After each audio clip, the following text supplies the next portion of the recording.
that sometime last week we moved an application to have Ernest Kumi convicted and sentenced to prison for his willful disobedience to the orders of a court of competent jurisdiction. That's the High Court of the Republic of Ghana. You would also recall that this case has been on since the 31st of December 2024. And the case essentially has been that Ernest Kumi, that's our case, that he was not validly elected. We followed up with a motion for interim injunction, which motion was granted for 10 days. Now, on the day that the Ernest Kumi was served with the said order, he filed an application to have it set aside. Now, the court heard the application and on the 6th of January 2025 dismissed it, and thereby insisting that he should not hold himself out as the member of parliament elect. He willfully disobeyed the orders of the court and went straight to parliament and availed himself for him to be sworn in as member of parliament. And he has since then been calling himself out as the member of parliament. We are a country of rules. We decided then to petition the court as pursuant and consistent with the rules of court, which is under 50 of CI 47, that he had willfully disobeyed the orders of the court. Now the case was moved, the motion was moved, and it was slated for today for ruling. Today the court, you would notice, you were all in court, that before the court gave his ruling, lawyer Gary Nimakun was on his feet and wanted to be heard, that he had filed some processes and thereby sought to stay the hands of the court from delivering his ruling. The court said, I don't recognize you. And I must say this, it is a bit shocking.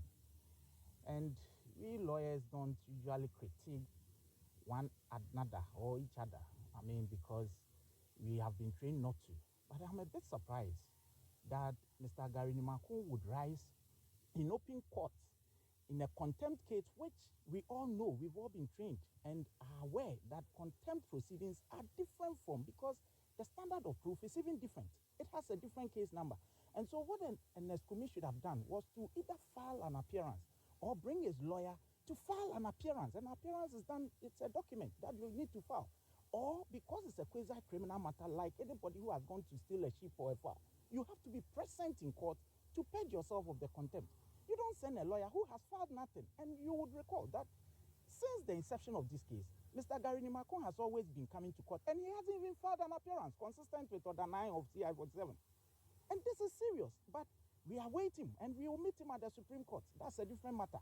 But you see, today the court said that I don't recognize you because you are not the contempt, no, you are not Ernest Kumi, and you haven't filed anything in this case.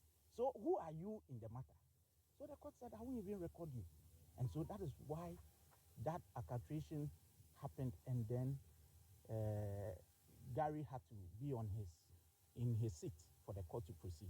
Now the ruling happened, and the court essentially is saying that indeed all the ingredients in all the authorities he listed proved that he willfully disobeyed the orders of the court, and that irrespective of your opinion about an order of a court, it doesn't give you the license to disobey it until it is set aside. No court, as we speak, has set aside or did set aside the interim injunction. And so he was completely out of order to disobey the orders of the court.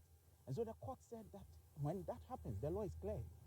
You need to be convicted and sentenced. And so the court today convicted him. That is, the procedure is that, you see, the court cannot give his sentence in a vacuum. So the court at this point has found him guilty. That's the meaning of the conviction. When the court says that you are convicted, it means that you are guilty of the offense. Now, because he was not in court, the court now says that he now issues a bench warrant like any other criminal. And the police, the national security, should go after him wherever he is and be arrested and brought to him in court for him to be sentenced appropriately. You would also recall that the comment about it. Initially, I wasn't served, neither my client, but the court sought to give the indication, and he said it in open court, the learned trial judge said that it was a letter emanating from the minority caucus of parliament.